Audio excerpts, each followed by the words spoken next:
Salam revolusi, revolusi belum selesai, merdeka. Itulah sebuah kata-kata dari Bapak bangsa kita, yaitu Bapak Presiden Insinyur Soekarno, untuk meningkatkan semangat revolusi bangsa Indonesia agar menjadi bangsa yang besar. Salam sejahtera, rahayu bagi kita semua.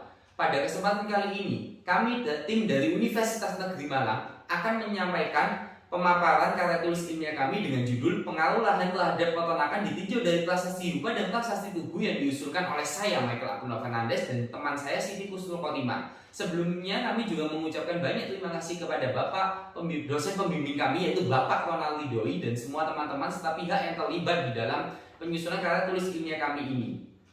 Pertama yaitu adalah bab pendahuluan.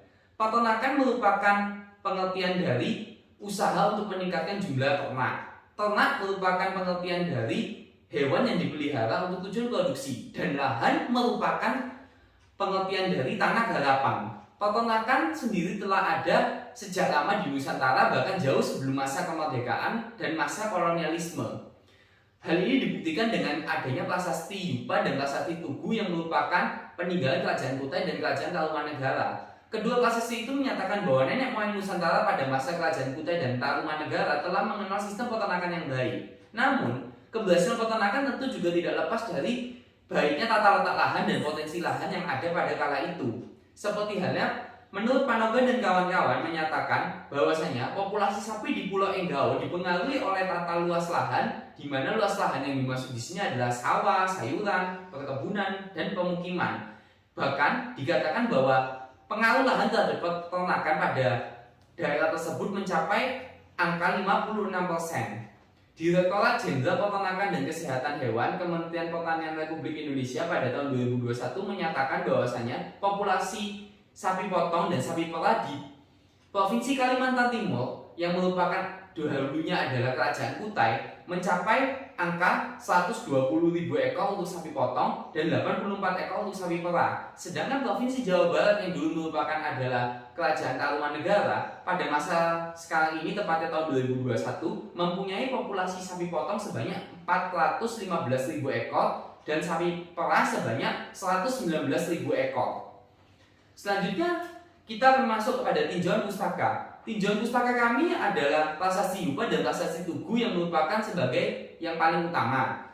Namun kami juga menggunakan pendapat dari Jared Diamond yang membahas mengenai keuntungan masyarakat, khususnya pada peternakan gabel yang di Amerika, dan juga bantuan dari jurnal-jurnal ilmiah membahas mengenai peternakan dan lahan. Serta kami di sini menggunakan metode penelitian sejarah dari Bapak Kunto Wijoyo yang terdiri dari pemilihan topik, heuristik, kritik sumber, interpretasi, dan historiografi. Kemudian yang selanjutnya ialah pembahasan, di mana pembahasan pertama kita adalah Prasasti Yupa. Prasasti Yupa dapat dikatakan merupakan peninggalan dari Kerajaan Kutai.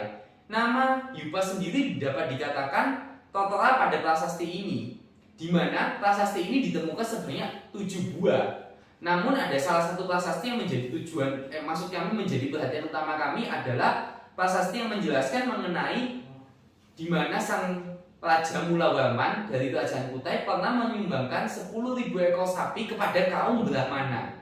Kemudian hal ini tentu menjadi sebuah hal yang sangat menarik dikarenakan dapat dikatakan bahwa Kerajaan Kutai mempunyai sistem tata letak lahan dan sistem peternakan yang amat sangat baik, sehingga mereka berhasil memproduksi sapi dalam jumlah banyak. Yang selanjutnya ialah Prasasti Tugu. Prasasti Tugu merupakan prasasti yang dikeluarkan oleh Kerajaan Tarumanegara. Kerajaan ini dapat dikatakan mengeluarkan prasasti ini pada masa pemerintahan Raja Sri Punawarman, di mana isinya menyatakan bahwasanya Sri Punawarman memberikan 2.000 ekor sapi kepada kaum Brahmana sebagai hadiah. Tidaklah berbeda dengan Kerajaan Kutai, kita dapat menyimpulkan bahwa Kerajaan Tarumanegara juga mempunyai sistem tata letak lahan dan sistem peternakan yang sangat baik, sehingga mereka mampu memproduksi sapi dalam jumlah banyak. Selanjutnya ialah lahan dan peternakan. Kerajaan Kutai dan Kerajaan Tarumanegara telah mempunyai sistem peternakan dan tata letak lahan yang sangat baik. Bisa dikatakan bahwasanya pengelolaan lahan yang sangatlah baik tentu akan memberikan hasil tersendiri kepada bidang peternakan, dikarenakan lahan merupakan komponen penting dalam peternakan. Seperti halnya salah satunya adalah penghasil pakan. Salah satu bentuk dan contoh nyata penghasil pakan ternak, lahan sebagai penghasil pakan ternak, maksud kami pernah diungkapkan oleh Panelewan dan Ali DP Mira. Di sana mereka mencatat bahwasanya di kawasan Pakakaan populasi ternak mencapai angka 8.040 satuan ternak. Namun jumlah ketersediaan pakan di daerah tersebut mencapai angka 135.000 ton lebih per tahunnya. Hal ini tentu membuat daerah tersebut sesungguhnya mampu memproduksi ternak dalam jumlah lebih banyak, dimana jika diperhitungkan di kawasan Pakakaan persediaan pakan ternak mampu untuk menghidupi sebanyak 118.000 satuan ternak, bahkan lebih dari itu. Oleh sebab itulah, hal ini kami simpulkan merupakan adalah sebuah kemunduran bagi bidang peternakan di Nusantara. Dikarenakan pada masa sekarang ini kita belumlah mampu untuk memproduksi sapi sebanyak Kerajaan Kutai dan Kerajaan Tarumanegara. Bahkan kita masih juga melakukan impor sapi. Hal ini seperti halnya yang terjadi di peternakan gada, di mana menurut Diamond ada 5 faktor yang membuat peternakan gada mengalami keruntuhan. Di mana yang pertama ialah kerusakan lingkungan, perubahan iklim, tetangga yang bermusuhan, kemudian berkurangnya sokongan dari negara tetangga, dan yang terakhir adalah tanggapan masyarakat terhadap masalah lingkungan. Oleh sebab itulah kami di sini mengajukan inovasi berupa 5 poin, yaitu adalah 1. Memaksimalkan pemanfaatan potensi lahan peternakan sebagai penghasil pakan ternak.